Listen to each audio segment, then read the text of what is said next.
Hello friends, very happy to meet you again. I just want to share a very interesting experience with you. A couple of days back I was witnessing a movie, a Tamil movie related to a school situation. And one of the scenes comes there that a parent goes to the teacher and argues with the teacher that you have not given full mark to the child for the project he has done, and you know how much of money I have invested in buying this particular project. I really started laughing around. And that's the exact situation today that seems to be happening in schools over there, that we give projects to our children, and very often these projects are normally done by the parents or others at home, or many tend to buy these projects and come and display in the school just to obtain the mark. I think that's a very pitiable situation. I think we need to reconsider the way why we ask children to do certain things in a situation, especially when you talk about the project-based learning.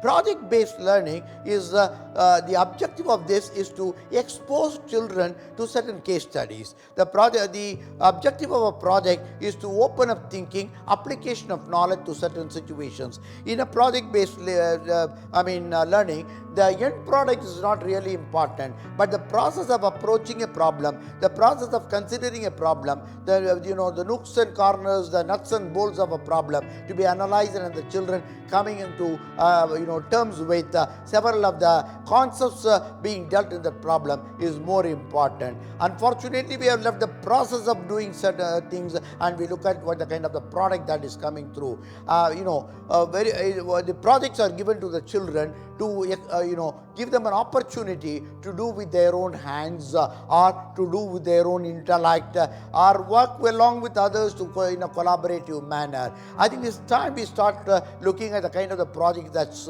being given. We don't have to give a project which costs considerable value. That you can do a lot of projects using a small A4 sheet of paper. You can use a project with a lot of natural environments available. The most important thing about a project is the concept that we deal with, and how do we help the children to contextualize a concept in a problem solving situation and develop into a case study. That's much more important rather than letting a child to do a project, and in many cases children take a project from the computers, they go for the search, they download it, they get a print, and 40 pages and 50 pages they come and give to the teachers, and they get celebrated over that. I think it's time we really look into the way we deal with the project work. You remember what are the skills required? Just like a scientific observation, the ability of a child to conceive the problem, to understand the problem, and to find out simple solutions how you can try to solve is important. The answer is not necessarily to be celebrated, but the ability of the child to think beyond, think progressively, think in context. I think that is the important aspect of a problem.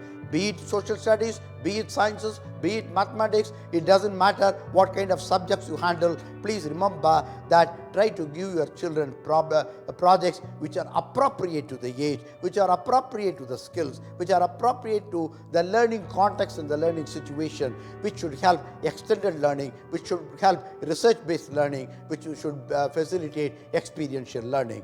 I think it's time you go back and reflect on the role of projects in learning, and I'm sure there is a lot to do in this direction.